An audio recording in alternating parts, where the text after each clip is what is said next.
Magnilay tayo. Di mo kami kinalimutan. Di kami iniwan ng Diyos. Makakakita ka, pinipiling ka ng iyong pananampalataya.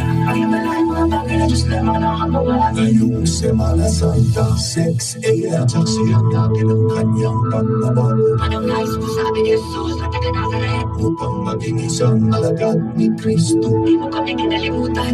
Di kami iniwan ng Diyos. Magdalena on the Thursday, 6 a.m. Saksihan natin. Anak, bangon. Ang dakilang kwento ng kaniyang mga himala. Gusto kong makakakita ka, pinipiling ka ng iyong pananampalataya. Jesus, in Friday, 6 a.m. on GMA. Ganito si Jesus sa mga mata nila. Basta naniniwala ko sumulat sa Jesus. Anong naman paliwanag yun? Hindi ko naman alam paliwanag. Pahimalahin mga bagay na Diyos lamang nakakagawa. The story of Jesus for children. Black Saturday, 6 a.m.